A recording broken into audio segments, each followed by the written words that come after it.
क्या आदिवासी समुदाय अकेले ही पार तापी नर्मदा प्रोजेक्ट के खिलाफ लड़ाई लड़ेंगे या फिर उनके साथ जुड़ेंगे कोई बड़े नेता जैसे राजकुमार रॉय?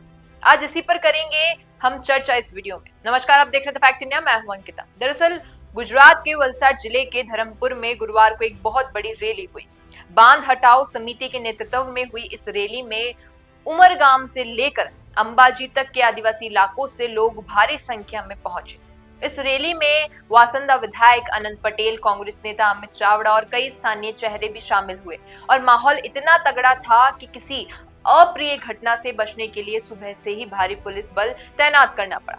अब सवाल यह है कि इतनी बड़ी रैली क्यों हुई? समझाती हूँ आपको। दरअसल ये मामला है पार तापी नर्मदा नदी लिंक परियोजना का।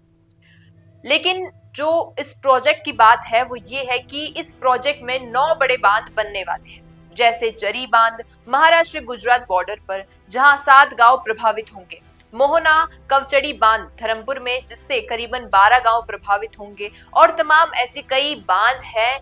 अब असली डर जो है उसका ये है कि पूरे प्रोजेक्ट से 118 से ज्यादा गांव और लगभग 5 लाख लोग विस्थापित होंगे। धरमपुर का जो बांध है उसमें 14 गांव, डांग जिले का जो बांध है उसमें 12, वगई में 18 और तमाम ऐसे गांव हैं जो उजड़ते चले जाएंगे। ये सारे इलाके आदिवासी बहुल क्षेत्र हैं और आदिवासियों का साफ कहना है कि किसी को पानी मिले हमें ऐतराज नहीं, मुंबई को मिले, कच्छ को मिले, सौराष्ट्र को मिले, लेकिन हमारी कुर्बानी पर नहीं। हमें उजाड़ कर विकास नहीं होगा। याद दिला दूं मैं आपको कि 2022 चुनाव से पहले सीएम भूपेंद्र पटेल ने इस प्रोजेक्ट को कैंसिल करने का ऐलान किया था, लेकिन अब जब इसकी डीपीआर लोकसभा में पेश हुई तो फिर से विरोध की लहर दौड़ गई है और इसी को लेकर 14 अगस्त को धरमपुर में होने वाली थी एक विशाल जन आक्रोश रैली और हुई भी।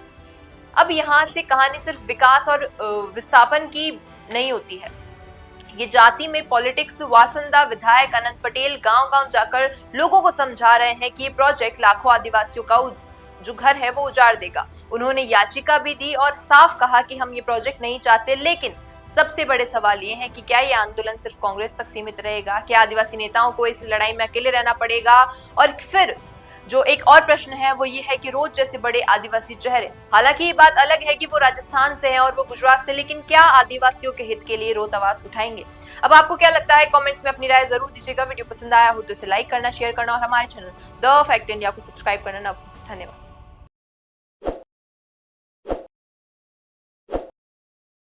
ताज़ा खबरों के लिए विजिट करें द फैक्ट इंडिया की वेबसाइट और डाउनलोड करें द फैक्ट इंडिया ऐप।